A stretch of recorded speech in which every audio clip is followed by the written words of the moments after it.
Hello दोस्तों, मैं संदीप आप सबका अपने यूट्यूब चैनल ज्ञान एजुकेशन आरबीएल में स्वागत करता हूं। ठीक है, देखिए हम इस पर क्या देख रहे हैं, संपूर्ण हिंदी। आपको पता है कि सबसे अच्छी न्यूज़ क्या है कि यूपीएसआई की वैकेंसी आ चुकी है दोस्तों।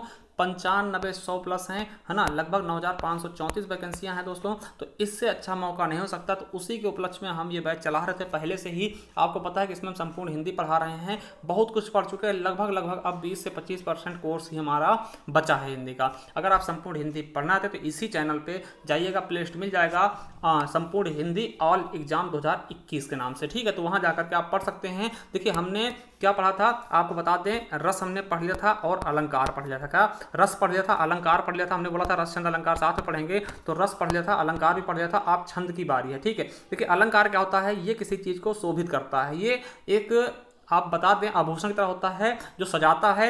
रस क्या होता है, आनंद देता। और छंद क्या होता है दोस्तों, ये नियम बनाते हैं। क्या कि ये नियम तैयार करते हैं। जैसे मान लिया कि कोई भी व्यक्ति है, अगर मान लिया आज पुलिस प्रशासन नहीं होता दोस्तों, ठीक है, सरकार नहीं होती, पुलिस प्रशासन नहीं होता, तो लोग क्या होते हैं, मनमान्य होते हैं। ठीक है, जिसको मर्जी उसको मार देते हैं। ठीक, जो शक्तिशाली होता वही जीवित होता। तो उन्हीं तरह से दोस्तों एक नियम बनाएगा कि सब पे अंकुश लगाया जाए कि फालतू ज्यादा से वो ना हो पाए, चोरियां ना हो पाए, ना। तो ये सब के लिए क्या पुलिस प्रशासन रखा गया। उसी प्रकार से देखिए मनुष्यों के लिए पुलिस प्रशासन रखा गया। ठीक है, उसी प्रकार से काव्य में अगर देखें तो उनके लिए छंद का प्रयोग किया गया। भैया कि इस सीमा को नहीं लांघना। जैसे सपोज करिए, नहीं समझ में समझाते हैं। देखिए मान लिया आप चौपाई लिख रहे हैं, अब चौपाई लिख रहे हैं। आप लिखते आपने लिख दिया कि उसमें 18 मात्राएं आ गई, तो भैया आपको यहां से बाहर भगा दिया जाएगा, क्योंकि चौपाई का एक नियम है कि 16 मात्राएं हों। ठीक है, तो इस तरीके से एक नियम तैयार करना किसके लिए, काव्य के लिए दोस्तों। ठीक है, वही क्या है, छंद है। सिंपल सी भाषा समझिए, एक नियम कानून बनाना, लॉ बनाना दोस्तों, कि जिसके अंदर आपको रहना, इसके बाहर आपको नहीं जाना है। ठीक है, वही छंद है। ठीक है, चलिए तो देखते हैं। देखिए छंद का अगर शाब्दिक अर्थ कोई पूछे तो छंद जो है छिद भाषा। ठीक, छिद धातु है दोस्तों, संस्कृत के छिद धातु से बना है। छिद मतलब का किसी चीज को ढकना या आच्छादित करना। ठीक है, चारों ओर ढक लेना उस चीज को, या फिर आच्छादित करना, यही छिद का अर्थ होता है दोस्तों। अगर बात कर ले छंद का सबसे पहले प्रयोग कहां हुआ, तो आपको बता दें। देखिए सबसे पहले क्या लिखा गया दोस्तों, आपको पता होगा वेद लिखे गए। और वेद में सबसे पहले क्या लिखा गया, ऋग्वेद। तो ऋग्वेद ही में सबसे पहले छंदों का मतलब मिलता है, लेखा जोखा। ठीक है, अब देखिए छंद का दूसरा नाम पिंगल शास्त्र भी है। इसको पिंगल शास्त्र भी बोलते हैं। क्यों बोलते हैं, क्योंकि इसके जो प्रणेता हैं दोस्तों वो पिंगल नाम के एक ऋषि हैं दोस्तों। उन्हीं को इसका जनक माना जाता है। मतलब पिंगल शास्त्र भी कह सकते हैं। अगर क्वेश्चन आया कि छंद शास्त्र को किस नाम से जानते हैं, तो पिंगल शास्त्र के नाम से भी जानते हैं। अब देखिए जो पिंगलाचार्य हैं दोस्तों, पिंगलाचार्य ने छंद सूत्र की रचना, जो छंद सूत्र है दोस्तों, है ना, तो उसकी रचना सूत्र शैली में दोस्तों 2000 ईसा पूर्व के आसपास की थी। तो ये क्वेश्चन आपके लिए इंपॉर्टेंट है। ठीक है, कि छंद शास्त्र की रचना किसने की, छंद सूत्र की रचना किसने की, तो पिंगलाचार्य यानी पिंगल आचार्य ने। ठीक है, तो इसको अगर तोड़ेंगे तो पिंगल आचार्य हो जाएगा। ठीक है, चलिए आगे देखते हैं। तो चलिए आगे देखते हैं। अब देखिए इसकी अगर हम परिभाषा देखें दोस्तों, तो देखिए परिभाषा क्या होगी छंद की। तो आपको बता दें कि जिन रचनाओं में वर्ण, मात्रा, यति, गति, तुक आदि पर बल दिया जाता है वे छंद कहलाते हैं। अभी हम इनके बारे में भी पढ़ेंगे क्या होते हैं ये। ठीक है, तो आपको पता चल गया होगा। ठीक है, अभी जब समझाएंगे तो बिल्कुल समझ में आएगा। आप ये केवल रख लेना कि जहाँ पे वर्ण पे, मात्रा पे, यति पे, गति पे, तुक पे, लय पे आदि पे बल दिया जाएगा वही क्या होते हैं, छंद होते हैं। जिस प्रकार देखिए अगर हम गद्य की बात करते हैं, गद्य में व्याकरण होता है। मतलब छंद की जो गलतियां होती हैं उनको पकड़ने, जो गद्य में जो गलतियां होती हैं उनको पकड़ने के लिए दोस्तों व्याकरण का इस्तेमाल करते हैं। ठीक उसी प्रकार छंद की गलतियों को पकड़ने के लिए, मतलब पद की गलतियों को पकड़ने के लिए हम छंद शास्त्र का प्रयोग करते हैं। ठीक है, देखिए समझिए। मान लिया हमने कह दिया राम जाता है घर, राम जाता है घर, क्या जाता है घर। तो ये हमें कैसे पता चलेगा कि ये सही है गलत है। ठीक है, जाता है घर, तो हमें पता है ये गलत है। किसकी वजह समझानेंगे हम, जब हमें अच्छे से व्याकरण आएगी, ग्रामर आएगी, तभी हम समझ पाएंगे। ठीक है, अब उसी तरह कोई कविता लिखी हुई है, कोई चौपाई लिखी हुई है, या फिर दोहा लिखा हुआ, उसमें हम गलतियां किस प्रकार निकाल पाएंगे, हम छंद शास्त्र की तरह से। छंद शास्त्र अगर हमको आता है सही से तो हम उसके बारे में गलतियां निकाल सकते हैं। ठीक है, चलिए अब देखते हैं दोस्तों कि इसके अंग कितने होते हैं। आपको अंग की बात करेंगे दोस्तों, तो इसके अंग की बात करेंगे तो इसके प्रमुख अंग कितने हैं तो वो आपको बता दें। ठीक है, दोस्तों इसके अंग की बात करते हैं तो अंग लगभग इससे 7 हैं। 7 अंगों को हम देखेंगे, उनके बारे में अच्छे से पढ़ेंगे, क्योंकि इन्हीं को अगर हमने सही समझ लिया तो आगे हमें कोई भी प्रॉब्लम नहीं होने वाली है। ठीक है, तो पहला देखते हैं, पहला अंग क्या है दोस्तों, चरण या पद। देखिए छंद में प्रायः 4 भाग होते हैं। क्या? 4 भाग होते हैं और प्रत्येक को हम चरण कहते हैं। ठीक है, अब प्रत्येक को हम चरण कहते हैं। पहले और तीसरे चरण को विषम, ठीक है, और दूसरे और चौथे चरण को क्या बोलते हैं, सम चरण बोलते हैं। ठीक, तो चरण आप समझ गए होंगे। जो जैसे आप दोहा देखते हैं या फिर सोठा देखते हैं, सोठा में 11-13 होती हैं, 11-13 11-13, तो 11 मात्राएं हैं वो सम हो गई, विषम हो गई, और 13-13 वाली मात्राएं क्या हो जाएंगी, सम हो जाएंगी लाइनें। ठीक है, तो उस तरीके से अब देखिए कुछ छंदों में 4 चरण होते हैं, परंतु वो लिखे कितने जाते हैं, पंक्ति में लिखे आते हैं, 2 ही पंक्ति में लिखे आते हैं। इन प्रत्येक पंक्तियों को हम दल कहते हैं। ठीक, तो ये भी याद रखेंगे। ठीक है, जैसे दोहा सोठा, ठीक, इसमें देखिए होते तो 4 चरण हैं मगर 2 ही लाइन में लिख दिए जाते हैं, तो मगर उसमें क्या होता है, यति लगाई जाता है ना, तो इसे क्या बोलते हैं, दोहा, इनको हम क्या बोलते हैं, पंक्ति भी बोल देते हैं, दल भी बोल देते हैं। ठीक है, अब देखिए नोट करके एक चीज और लिख लीजिएगा कि कुछ छंद में क्या होते हैं, 6-6 पंक्तियां होती हैं दोस्तों। ठीक है, 6-6 पंक्तियां होती हैं। ठीक है, और या फिर दल में लिखे आते हैं। ऐसे छंद को हम योग छंद भी कहते हैं, क्योंकि ये योग से मिलकर बनता है। जैसे कुंडलियां दोस्तों दोहा और रोला से मिलकर बनता है, और छप्पय, रोला और उल्लाला से, इनको हम विषम मात्रिक छंद कहते हैं। इनके बारे में हम आगे बहुत ही अच्छे से पढ़ लेंगे। अब देखिए हम समझिए हम क्या समझाना चाहते हैं। जैसे मेरी भवबाधा हरो, राधा नागर सोए, जा तन की झाई परे, श्याम हरि दुति होए। समझिएगा, अब देखिए यहां पर हम देखते हैं केवल और केवल क्या, सम और विषम। ठीक है, सम जो है और विषम जो है उसके बारे में हम देखने वाले हैं।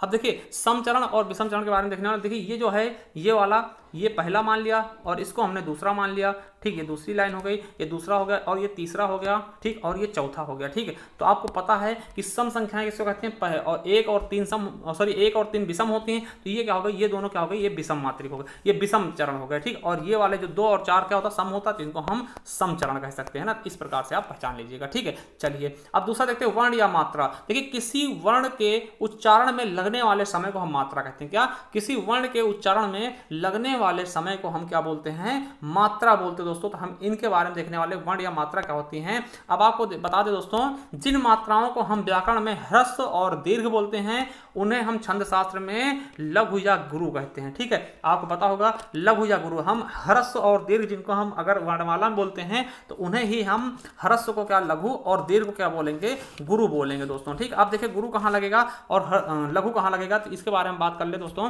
देखिए लघु कहाँ लगता है, तो आ ई उरी, आपको पता होगा ये क्या होते हैं, ह्रस्व होते हैं, ये सभी लघु कहलाएंगे। और लघु का चिन्ह क्या होता है, जैसे आप पूर्ण विराम लगाते हैं तो वो वाला चिन्ह क्या होता है, लघु का होता है। जैसे आपसे पूछ लेगा किसमें किसमें लगेगा, देखिए आ की मात्रा हो या केवल आ हो, उसमें एक मात्रा गिनी जाएगी। जैसे इसमें ए है, अब की में कितनी गिना जाएगी, छोटी की मात्रा लगी तो इसमें भी एक ही मात्रा गिना जाएगा, और छोटा ओ की मात्रा लगी तो इसमें भी एक गिना जाएगा, और क्री है इसमें फिर इसी की मात्रा यहाँ भी एक ही गिना जाएगा, तो इसमें एक मात्राएं हो जाएंगी। ठीक है, वहीं देखिए गुरु की बात करते हैं तो देखिए इनके अलावा जो होते हैं सभी के सभी क्या होते हैं, गुरु। बड़ा आ, बड़ी ई, बड़ा उ, ए ओ औ, ये सभी क्या होंगे, गुरु होंगे। इनका चिन्ह क्या होता है, एस के आकार का होता है, आपको पता भी होगा। ठीक है, जैसे बड़े काम में कितना लगेगा, गुरु लगेगा, इसमें 2 मात्राएं होंगी, इसमें भी 2 मात्राएं होंगी, इसमें भी 2 होंगी, इसमें भी, इसमें भी, इसमें भी। तो इस तरीके से हम समझ गए हैं कि ह्रस्व क्या होता है, गुरु क्या होता है। अब देखिए कुछ हम नियम देखेंगे, क्योंकि नियम जो है आपको पता होना चाहिए, तभी आप सही से समझ सकते हैं।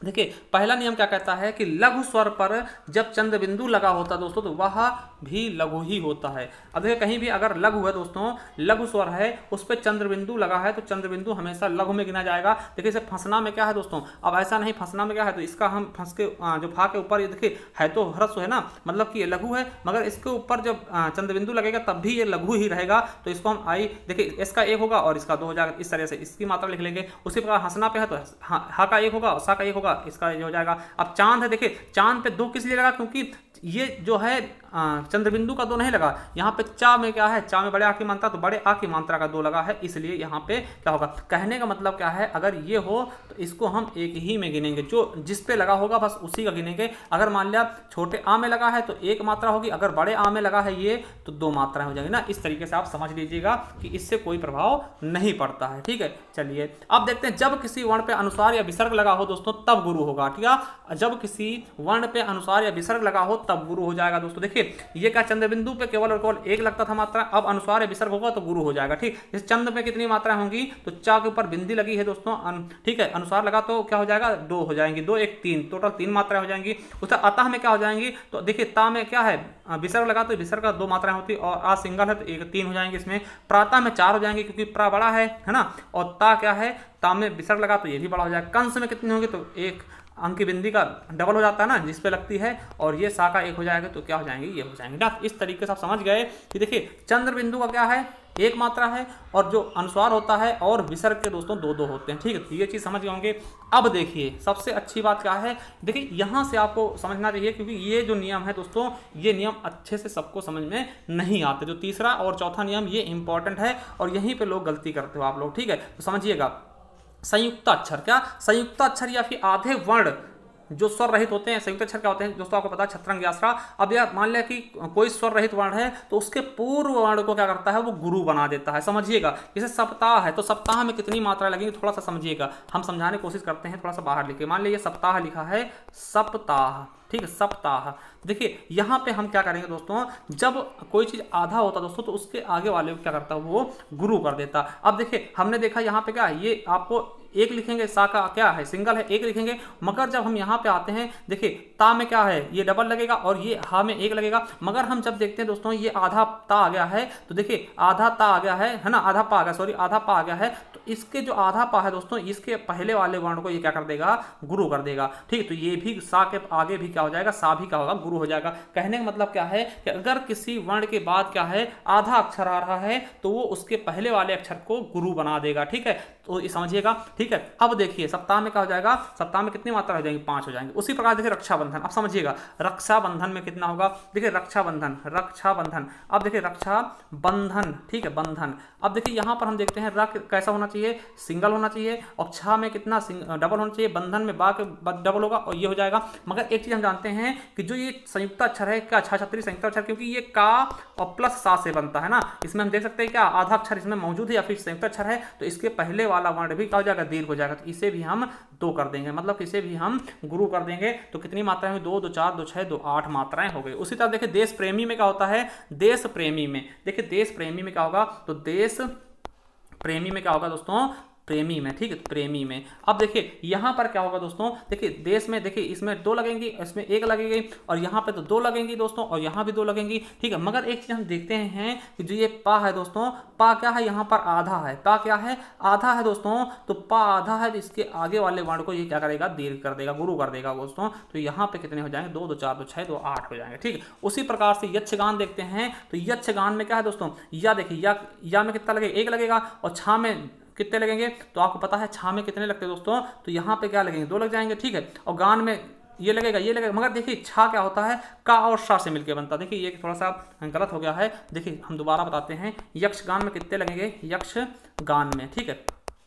अब देखिए यहाँ पे 1 लगेगा, यहाँ भी कितना लगेगा, 1 ही लगेगा, क्योंकि इसमें बड़ा है नहीं, और गान में ये हो जाएगा, ये हो जाएगा। मगर हम देखते हैं ये छा छतरी क्या है, ये संयुक्त अक्षर है, तो ये देखिए इसमें का और सा मिला है, का और सा मिला है, तो ये इसके पहले का आधा अक्षर आ रहा है, तो इसको क्या कर देगा, इसको गुरु कर देगा, तो या में गुरु हो जाएगा, ठीक है। तो यहाँ पर ये हो जाएगा, इसको आप थोड़ा सा चेंजिंग कर लेना, ठीक। यज्ञ में क्या होगा, आप समझिए, यज्ञ में क्या होगा, या और क्या है दोस्तों, देखिए यहाँ पर सिंगल सिंगल हो जाएगा, मगर हमको पता है कि ये क्या संयुक्त अक्षर है, यानी कि जा और इया से मिलकर बनता है, तो इसके पहले आधा अक्षर आएगा, तो ये इसको क्या करेगा दोस्तों, इसको गुरु कर देगा, ठीक है, क्या कर देगा, इसको गुरु कर देगा, तो ये समझ लीजिएगा। उसी प्रकार राजस्थान में क्या होगा, राज होगा, ठीक। अब देखिए ये जो आधा सा है दोस्तों, इसको भी पूरा कर देगा, तो इस तरीके से ये भी राज में ये पूरा हो जाएगा, और आधा था जो था है, और ये हो जाएगा राजस्थान हो जाएगा, ठीक है। ये समझ गए होंगे, ये नियम तो समझ गए होंगे, ये अच्छा नियम है, इसको याद रखेंगे कि संयुक्त अक्षर के पहले वाला अक्षर जो होता है वो गुरु हो जाता है, ठीक। अब देखिए नियम क्या कह रहा है कि अगर आधा ना और माह से पूर्व वर्ण हमेशा क्या होता है, लघु ही होगा, ठीक है।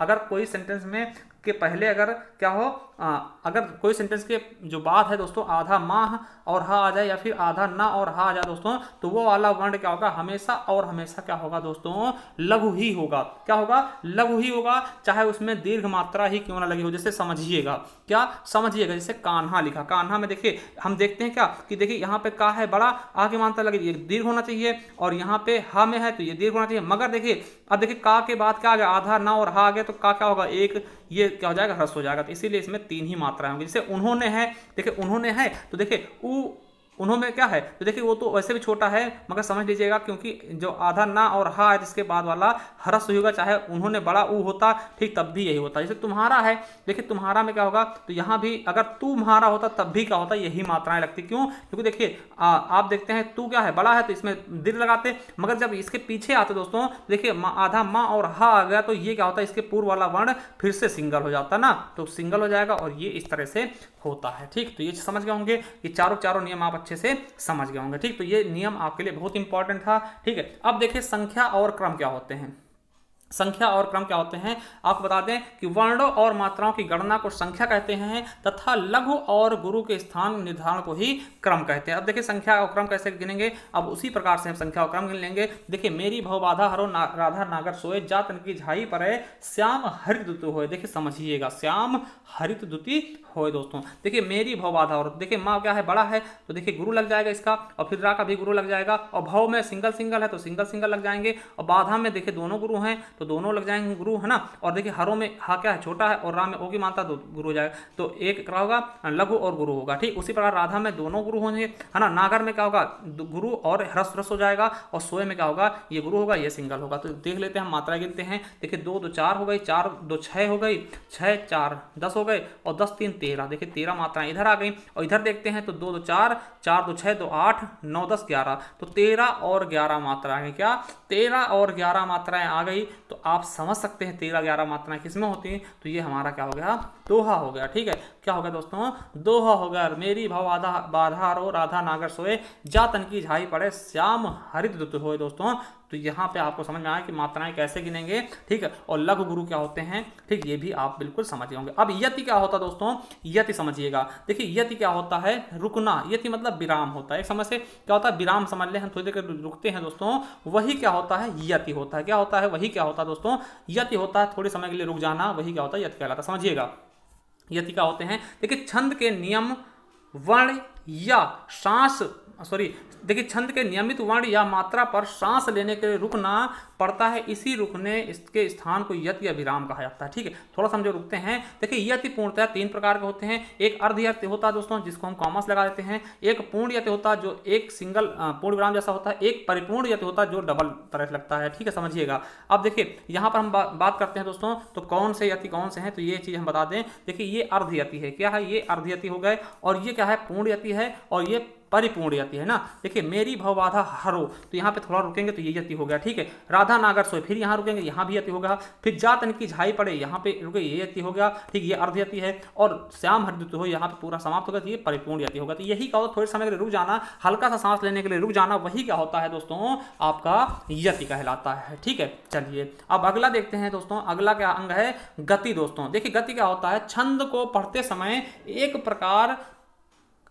प्रकार की प्रवाह यानी लय की जरूरत होती है, लय की अनुभूति, जिसे हम गति कहते हैं। जैसे आपको पढ़ना है कि मेरी भव बाधा हरो राधा नागर सोए, जा तन की झाई पड़े, श्याम हरित हो। दोस्तों एक हम जो लय होती है दोस्तों, एक अनुभव होता है, एक प्रवाह होता है धारा का, उसी में गाते। अब इस तरह थोड़ी नहीं कह सकते कि मेरी भव बाधा हरो राधा नागर सोए, इस तरह से नहीं पढ़ेंगे ना, एक लय होनी चाहिए। देखिए आप अगर दोहा पढ़ते हैं, आप कुछ भी पढ़ते हैं, तो आपको पता चल जाएगा, उसके पढ़ने के ढंग से पता चल जाएगा कि चौपाई पढ़ रहा है या दोहा पढ़ रहा है या सोरठा पढ़ रहा है। ठीक है, तो आप खुद ही पढ़ने के ढंग से पता चल जाएगा उसके, क्योंकि इनकी एक लय होती है दोस्तों, और लय को ही क्या बोलते हैं, जो सुर बोलते हो आप, उसी को हम गति कह सकते हैं। ठीक है, उसी को हम क्या कह सकते हैं, गति कह सकते हैं। ठीक है, चलिए अब तुक देखते हैं दोस्तों। तुक क्या होता है दोस्तों, तुक मिलना। देखिए छंद के चरणांत में, पदांत में, ठीक, क्षण के चरणांत या चरण के अंत में, या पदांत दोस्तों पद के अंत में अक्षरों की समानता पाई जाती है, जिन्हें हम तुक कहते हैं। और दोस्तों आपको बता दें कि छंद 2 प्रकार के होते हैं। एक तुकांत छंद होते हैं, जिनमें तुक मिलता है उनको तुकांत कहते हैं, और जिनमें तुक नहीं मिलता उन्हें अतुकांत बोलते हैं। जैसे कि देवी पूज पद कमल तुम्हारे, देखिए देवी पूज पद कमल तुम्हारे, सुनि रन मुनि सब होय सुखारे। तो तुम्हारे हारे, देखिए हारे और सुखारे, समझिएगा, सुखारे। अब देखिए यहाँ पर क्या होता है कि देखिए एक तो पूरा वर्ण मिलेगा और उसके पहले वाला एक मात्रा भी मिलेगा। ये क्या होता है, यही चरणांत होते हैं। ठीक, यही क्या होते हैं, तुक होते हैं। ठीक है, चलिए एक चीज हम आपको दिखा भी देते हैं इसको। देखिए ये क्या होते हैं, तुकांत क्या होते हैं दोस्तों, समझिएगा। अब देखिए, मेरी भव बाधा हरो राधा नागर सोए और जा तन की झाई पड़े श्याम हरिदुत होए। मतलब लास्ट का वर्ण और एक उसके पहले वाली एक मात्रा, दो का मिलना, ठीक है। ये देखिए यहाँ से ओए और यहाँ से भी ओए मिल रहा है, ठीक है। ये देखिए ये यहाँ से एक ये मिल रहा है, ठीक है, और यहाँ भी वही सेम मिल रहा है, दोनों देखिए दोनों में मिल रहा है ना। तो यही क्या है दोस्तों, तुक है, ठीक है। इसी को हम तुकांत बोलते हैं कि अंत में तुक का मिलना तुकांत कहलाता है, ठीक है। तो चलिए आगे देखते हैं। देखिए आप अच्छे समझ गए होंगे तुक क्या होते हैं, ठीक है। तुक क्या होता है, लास्ट के अंकों का मिलना, वही क्या होता है, तुक कहलाता। अब देखिए लास्ट क्या है, गढ़। अब देखिए गढ़ से क्वेश्चन किस प्रकार से पूछे जाएंगे, और ये गढ़ का देखिए ज्यादातर यूज गढ़ का कहाँ पे होता है दोस्तों, जो वर्णिक छंद होते हैं उनमें ज्यादा, है ना। देखिए छंद शास्त्र में हम 3 वर्णों के समूह को गढ़ कहते हैं। देखिए क्वेश्चन आया है कि गढ़ कितने वर्णों का समूह होता है, तो 3 वर्ण का होता है, और कितनी इनकी संख्या होती है, तो 8 होती है। दोनों के दोनों क्वेश्चन पूछे जाते हैं, ठीक है। छंद शास्त्र में हम 3 वर्णों के समूह को गढ़ कहते हैं, ठीक है। अब देखिए लघु और गुरु के क्रम को बनाए रखने के लिए हमें गढ़ों का प्रयोग करना पड़ता है। देखिए लघु और गुरु के क्रम जो बनते हैं, उन्हीं के लिए दोस्तों गढ़ों की खोज की गई है, ठीक है। अब देखिए गढ़ 3 वर्णों से मिलकर बनते, क्वेश्चन आया था, ये पूछा जाएगा, ठीक है, पूछा जाता है। और गढ़ों की संख्या कितनी है, टोटल 8 है, ठीक है, टोटल 8 है। और देखिए याद कैसे करेंगे, इनकी मात्राएं कैसे क्या होती है दोस्तों, तो वो हम आपको बता दें। एक ट्रिक याद रखना, यमाता राजभान सलगा, यमाता राजभान सलगा। आपसे पूछेंगे कि तगड़ में कितनी मात्रा होती, तो ता से, देखिए ता तगड़ यहाँ से आएगा, ता से ये है ना ता, तो यहाँ से ले लेंगे, ये 3 अक्षर ले लेंगे। अब तगड़ में क्या, ता बड़ा है तो बड़ा लग जाएगा, बड़ा, और ये तगड़ हो गया, ठीक। आपसे पूछ ले सगड़ में क्या लगेगा, तो सगड़ यहाँ पे है ना, यहाँ से है, तो एक और ये 2 सगड़ की क्या मात्रा हो जाएंगी, है ना। तो ये इस तरह से आप पहचान जाएंगे इसमें, ठीक है। चलिए अब कुछ देख देते हैं। देखिए एक तरफ गढ़ होगा, फिर क्रम मात्रा होंगी, उनकी संख्या होगी। देखिए ये अब देखिए 8 का 8 हम देखते हैं किस प्रकार से आप बना सकते हैं ना। देखिए पहला क्या है, यगण। यगण में यगण को किस तरह लिखेंगे, तो यगण क्या होगा दोस्तों, अब देखिए यमाता राजभान सलगा, या माता राज, है ना, भान सलगा। तो चलिए यहाँ पे देखिए यगण। अब देखिए यगण में क्या होगा कि आपका एक होगा लघु और गुरु हो जाएंगे 2। देखिए या माता, यहाँ से या मिल गया ना, या, तो देखिए या में क्या 1 लगेगा, और माँ में बड़ा, और ता में क्या बड़ा, तो देख सकते हैं यही सेम मिल रहा है ना। तो या माता में क्या हो जाएगा, लघु गुरु गुरु, है ना। और इसमें अगर जोड़ते हैं इनकी मात्राओं की संख्या अगर जोड़ते हैं 5 हो जाएगा, क्योंकि 2 2 4 1 5। और देखिए ये सेंटेंस कैसा होगा, देखिए सुजाता क्या होगा, ये यगण होगा, क्योंकि सुजाता में क्या 1 और यहाँ पे लघु गुरु गुरु हो जाएगा, तो ये यमाता हो गया, ठीक है, यगण हो गया। अब मगध में क्या होगा, दोनों के दोनों क्या होंगे, गुरु है, सबसे बड़ा यही होता है क्या, मगध सबसे बड़ा होता है। अब देखिए इसमें टोटल वर्डों की मात्राएं कितनी होंगी, 6 हो जाएंगे। जैसे सोमाली लिखा, तो सोमाली क्या होगा दोस्तों, ये मगध होगा, सो में बड़े ये होगा गुरु होगा, फिर माँ गुरु और ला गुरु, है ना। उसी प्रकार देखते तगड़ में क्या होगा दोस्तों, तगड़ में क्या होगा, यहाँ पे गुरु गुरु और लघु हो जाएगा दोस्तों। इनकी भी मात्राओं की संख्या कितनी होगी, 5 होगी। इस संदीप में क्या है, देखिए सा के ऊपर बिंदी लगी, जिसको हम गुरु कर देंगे, और दा में गुरु हो जाएगा, और ये क्या हो जाएगा, सिंगल हो जाएगा। उसका रगड़ में क्या होगा, गुरु लघु गुरु हो जाएगा। इनकी भी मात्राओं की संख्या कितनी होगी, 5 होगी। जैसे भारती लिखा है, तो भारती में क्या होगा, रगड़ होगा दोस्तों, ठीक है, भारती में रगड़ होगा, जैसे गुरु और लघु और गुरु हो जाएगा, ठीक। उसी प्रकार जगड़ में क्या होगा, जगड़ में देखिए लघु गुरु लघु हो जाएगा दोस्तों। इनकी भी मात्रा संख्या कितनी, 4 है दोस्तों। जैसे सुशील होगा, देखिए यहाँ पे सु में छोटे को मानता तो सिंगल होगा, और यहाँ पे क्या डबल हो जाएगा, और यहाँ सिंगल हो जाएगा, ठीक है। उसी प्रकार से भगण क्या होगा दोस्तों, भगण में क्या होगा, गुरु लघु लघु होगा, तो यानी इनकी संख्या अगर मात्रा गिनते हैं 4 हो जाएंगी, ठीक है। तो भारत, ये भारत क्या है, भगण है दोस्तों ना। देखिए भा में बड़े आ की मात्रा और रा होता है, ठीक है। अभय देखते हैं, अभय नगर सबसे कम किसमें होते हैं, नगर में। नगर में 3 ही मात्राएं होती है, टोटल मात्रा संख्या कितनी होगी, टोटल 3 होगी। जैसे अभय में 1 1 1, है ना। तो नगर मतलब कुछ नहीं, इस तरह से याद कर लेंगे, नगर मतलब कुछ नहीं, यानी सबसे कम होगा 1 1 1। सगण में क्या होता है, लघु लघु गुरु दोस्तों। इसकी भी संख्या कितनी होगी, 4 होंगी। जैसे विफला लिखा है, तो विफला में